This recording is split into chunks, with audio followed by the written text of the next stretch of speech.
नमस्कार. तर पुन्हा एकदा तुमचं स्वागत आहे लाईफ ऑफ फ्रीडम या यूट्यूब चॅनलवरती. आज आपण मुंबईमध्ये जे नुकतंच वेव्ज 2025 ही जी समिट झाली, त्याबद्दल आपण बोलणार आहोत. तर तुम्ही म्हणत असाल की शेअर मार्केटचा आणि ह्या वेव्ज याचा नेमकी संबंध काय? तर नुकत्याच पार पडलेल्या ह्या वेव्ज समिट म्हणजेच world audio video and entertainment summit. तर हे या समिटचं नाव होतं. तर या समिटमध्ये घडलेल्या काही ठळक मुद्द्यांवर आपण आज बोलणार आहोत. तर या कार्यक्रमाच्या निमित्ताने भारताच्या मीडिया, मनोरंजन आणि गेमिंग ह्या क्षेत्राला आणि ह्या उद्योगाला एक नवे आयाम याने मिळणार आहेत. तर काय आहेत तर या व्हिडिओमध्ये आपण बघणार आहोत.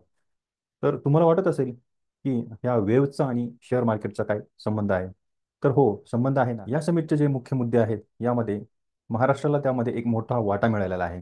तर काय, तर हे एक तर महाराष्ट्राचं पूर्ण जगाचं लक्ष यावेळेस आपल्या भारताकडे होतं आणि भारतामध्ये तेही मुंबईमध्ये झालं होतं. तर मुंबईमध्ये पूर्ण जगामधले एंटरटेनमेंट क्षेत्रातली जी मोठी व्यक्ती होती, मोठ्या मोठ्या कंपन्या होत्या, त्या ह्यांनी यामध्ये सहभाग घेतला होता. आणि याचबरोबर भारतातील जे कॉन्टेंट क्रिएटर्स होते, तर हेही यामध्ये भाग घेऊन होते. तर जसं मी तुम्हाला सांगितलं की शेअर मार्केट, तर याला आपल्याला काय मिळालं. तर मित्रांनो, यामध्ये महाराष्ट्राचे जे मुख्यमंत्री आहेत आणि यांनी त्या दिवशी निफ्टी वेव्ज इंडेक्स ह्याची घोषणा केली. 2 मे 2025 या रोजी या निफ्टी वेव्ज इंडेक्स या नावाची घोषणा केली आणि ह्या दिवशी हा इंडेक्स या शेअर मार्केटवरती NSEच्या वेबसाईटवरती हा लॉन्च केला. NSEला हा इंडेक्स त्या दिवशी सुरू झाला. तर ही एक खूप मोठी गोष्ट झाली. यामध्ये भारतातल्या जवळपास 43 कंपन्यांनी सहभाग घेतला. तर या इंडेक्समध्ये जवळपास 43 कंपन्या आहेत. तर याचा आपल्याला काय फायदा होऊ शकतो. तर नक्कीच या चांगल्या चांगल्या कंपन्या आहेत. तर यांचा आपल्या पोर्टफोलिओवरती काय परिणाम होणार आहेत ते आपण यामध्ये बघणार आहोत. समिटमधील ही ठळक मुद्दे काय आहेत. निफ्टी वेव्स या इंडेक्सची घोषणा झाली. यामुळे आपल्याला गुंतवणुकीची एक मोठी संधी आपल्याला यामध्ये मिळणार आहे. तर महाराष्ट्र गव्हर्नमेंटने काही युनिव्हर्सिटी बरोबर ती करार केलेला आहे. त्यामुळे आपल्याला एंटरटेनमेंट जगतामध्ये जे काही नवीन नवीन तंत्रज्ञान विकसित होत आहेत ते शिकायला भेटणार आहेत आणि आपल्या ज्या नवीन पिढी आहे, जी नवीन मुलं शिकतायत, तर त्यांना नवीन शिकण्याची संधी उपलब्ध होणार आहे. जगातल्या जवळपास 5 युनिव्हर्सिटी बरोबर ती टायअप केलेला आहे. तर एक UK मधली आहे, एक ऑस्ट्रेलियामध्ये. यामध्ये आपले महाराष्ट्राचे मुख्यमंत्री आहेत देवेंद्र फडणवीस यांनी सांगितलं की भारतातील पुढील मोठा जो एक आपला टास्क आहे, तर एक्सपोर्ट खूप वाढणार आहे. तर म्हणजेच की आपली कल्पकता, एक्सपोर्ट काय होणार आहेत की आपली कल्पकता आणि आपल्याकडील जे काही स्टोरी रायटिंग आहेत, म्युझिक आहे, तर या नवीन नवीन कल्पना आहेत.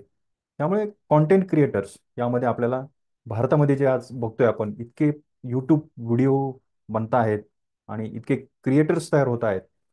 तर याचा फायदा हा नक्कीच आपल्या भारताला होणार आहे. याचं मेन डिक्लेरेशन काय होतं की याचं महत्त्वाचं मेन फोकस होता की डिजिटल दरी मिटवणे आणि शांतता पसरवणे. त्यानंतर यामध्ये जे काही कंटेंट निर्माते आहेत तर त्यांना प्रोत्साहन देणं, हे याच्या मागचा उद्देश होता. तर या समिटमधील दुसरी घोषणा होती की निफ्टी वेव्ज इंडेक्स. तर हा एक इंडेक्स त्या दिवशी घोषणा झाली. तर या इंडेक्समध्ये फिल्म, टेलिव्हिजन, डिजिटल संगीत, तर गेमिंग अशा क्षेत्रातल्या जवळपास 43 कंपन्यांचा यामध्ये समावेश करण्यात आला. ह्या कंपन्या ठरवताना एक त्याच्यामध्ये मोठी घोषणा केली आली. तर ज्या कंपन्यांचं मार्केट कॅपिटलायझेशन म्हणजे या कंपनीचं मार्केट कॅपिटलायझेशन ठरवताना 5% त्यांना अलोकेट केलं गेलं. प्रत्येक कंपनीचं अलोकेशन यामध्ये जवळपास 5% एवढं त्या इंडेक्समध्ये कॉन्ट्रीब्युशन असणार आहे आणि त्यांचं मार्केट कॅपिटलायझेशन ज्या कंपन्यांचं चांगलं आहे त्याच कंपन्या या इंडेक्समध्ये सामील करण्यात आल्या. याची एक बेस डेट ठरवण्यात आली. तर ती बेस डेट ठरवण्यात आली 1 एप्रिल 2005 आणि त्याची बेस व्हॅल्यू 1000. हा इंडेक्स दर 6 महिन्यांनी आणि दर 3 महिन्यांनी हा रिबॅलन्सिंग केला जाईल. आता हे का महत्त्वाचं आहे. तर पहिल्यांदाच असं काही घडतंय की गुंतवणूकदारांना की ज्या भारतातील गुंतवणूकदार आहेत आणि त्या भारताचे जे क्रिएटिव्ह इकॉनॉमी आहे, तर त्यांना ट्रॅकिंग करण्याचा जो काही मापदंड मिळालेला आहे, याच्या आधी असं काही होत नव्हतं. इंडेक्स मिळाला म्हणजे काय झालं की त्यांना काहीतरी ट्रॅकिंग करण्याची सिस्टीम मिळेल. जसे की बँक निफ्टी आहे, निफ्टी 50 आहे. तर यामध्ये काय होतं की निफ्टी 50च्या 50 कंपन्या म्हणजे ज्यांचं चांगलं परफॉर्म करतात, तर त्या कंपन्या त्या निफ्टी 50मध्ये असतात. आणि ज्या बँक निफ्टी म्हणजे ज्या बँक्स चांगला परफॉर्म करतात त्यांचा इंडेक्स तयार झालेला असतो आणि जसं त्या इंडेक्स त्यांचा परफॉर्म करतात त्या इंडेक्समध्ये येतात.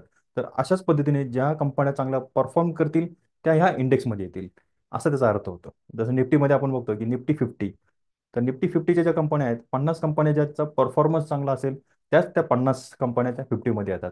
आणि ज्या त्यांचा परफॉर्मन्स डाऊन झाला की त्या निफ्टी 50मधनं बाहेर जातात, आणि जी चांगली कंपनी असेल ती वर त्याची जागा घेते. त्यामुळे काय होतं की जे गुंतवणूकदार असतात त्याच्यामध्ये, तर त्यांचा यांचा फायदा होतो. जी कंपनी परफॉर्म करत नाही तर ती खाली येते. हा त्याचा मागचा उद्देश असतो.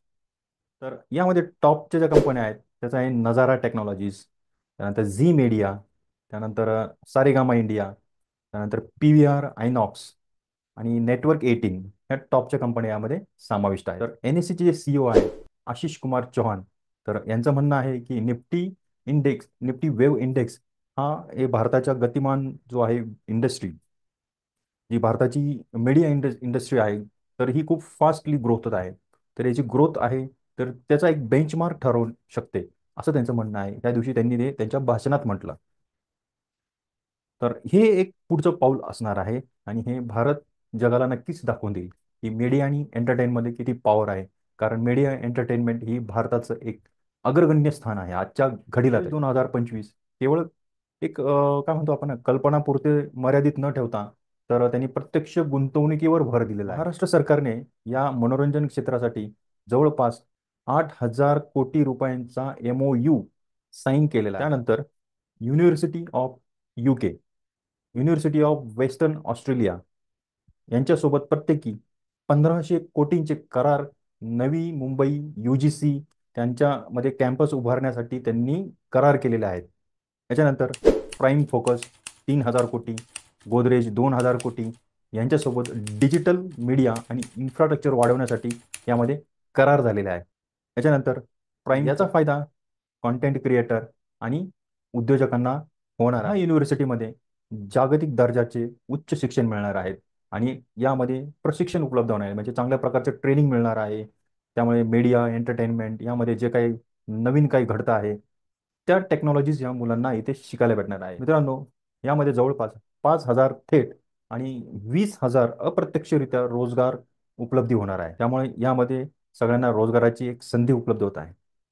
फिल्म, ॲनिमेशन, गेमिंग, VFX या उत्कृष्ट पायाभूत सुविधा यामध्ये असणार. यामध्ये एक असं बघण्यात आलं की वेव्स 2025 यामध्ये जगातील सर्व कॉन्टेंट क्रिएटर, जगातील कंपन्या यामध्ये खूप समाविष्ट झाल्या होत्या.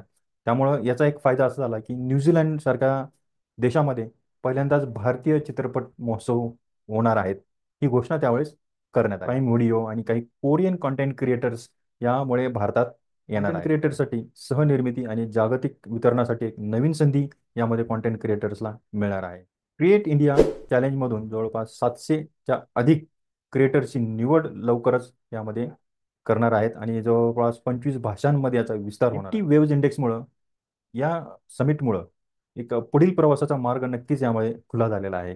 तर आणि स्पष्ट झालेला आहे. आताची जी काही जागतिक स्तरावरती कॉन्टेंट निर्मिती आहे ते, आणि काही डिजिटल नव संकल्पना येत आहेत, आणि क्रिएटिव्ह एक्सपोर्टचा हा केंद्रबिंदू बनत आहेत, म्हणजे सेंटर पॉईंट होत आहे.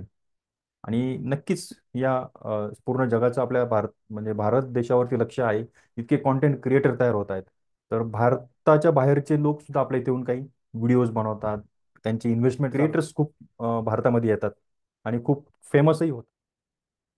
आता आपण निफ्टीचा जो इंडेक्स आहे तो कसा असेल ते आपण शेअर करतो. तर निफ्टी वेव्ज इंडेक्स हा जो वेव्स इंडेक्स तयार झाला, तर याचं एक आपण फॅक्ट शीट तुमच्या समोर मांडत आहे. तर या फॅक्ट शीटमध्ये दिसतं आपल्याला की इथे हे Nifty waves index aims to track performance of the companies that represent the Indian media, entertainment, and gaming industry. All stocks that are part of eligible base industries selected to be part of index. The weight of each stock based on the free float market capitalization subject to the stock cap 5%. जसं मी तुम्हाला सांगितलं. तर बघता इथे जर तुम्ही बघितलं तर ह्या कंपन्या आहेत त्या बघा, नजारा टेक्नॉलॉजीज लिमिटेड, तर याचं वेटेज आहे 5.23. Zee media corporation 5.515. Zee entertainment, त्यानंतर Hathway cable, TV today, Saregama, PVR INOX, network 18, Den network आणि टिप्स म्युझिक कंपनी. तर ह्या सगळ्या कंपन्या याच्यामध्ये आहेत. त्यानंतर हे बघा इथं methodology, periodic cap free float आहे. नंबर ऑफ कॉन्स्टिट्यूट्स म्हणजे 43 कंपन्या यामध्ये आहेत. तर याचे लॉन्च डेट आहे 2 मे 2025. त्याची बेस डेट आहे 1 एप्रिल 2005. त्याची बेस व्हॅल्यू ठरवण्यात आली 1000. आणि कॅल्क्युलेटर फ्रिक्वेन्सी त्याची एंड ऑफ द डे असणार आहे. आणि इंडेक्स रिबॅलन्सिंग सेमी अॅन्युअली. तर याच्यातलं 100% काय आहे, मीडिया एंटरटेनमेंट अँड पब्लिकेशन याच्याच कंपन्या आहेत. मित्रांनो, इथे बघू शकतो आपण की निफ्टी वेव्स हा इंडेक्स आहे. तर हे इंडायसेस NSE इंडायसेस या वेबसाईटवर गेल्यानंतर इथे आपल्याला भेटतं. याचा पर्पज काय आहे? Nifty waves index aims to track the performance of the stocks that represent the Indian media. म्हणजे मीडिया इंडस्ट्रीजमधला जो आहे परफॉर्मन्स हा ट्रॅक करण्याकरता हा इंडेक्स बनवलेला आहे. तर कंपन्या कुठल्या आहेत बघा इथे. हे बघा, नजारा टेक्नॉलॉजीज इथे दिसत असेल, 5.23 हॅथवे, PVR आयनॉक्स. तर ह्या सगळ्या कंपन्या इथे तुम्हाला इथे दिसतात पूर्ण. तर ज्यांचं पर्सेंटेज कमी आहे ते इथे बघा, Balaji telefilms, radio city 1.07, DG content, bag films म्हणजे Shemaroo, BTML, on mobile, Den, Saregama. पण ज्या मोठ्या कंपन्या त्यांचं 5% इथे त्यांचं अलोकेशन दिलेलं आहे. तर अशा प्रकारे हा इंडेक्स आपल्याला एक नवीन संधी मिळत आहे गुंतवणुकीची.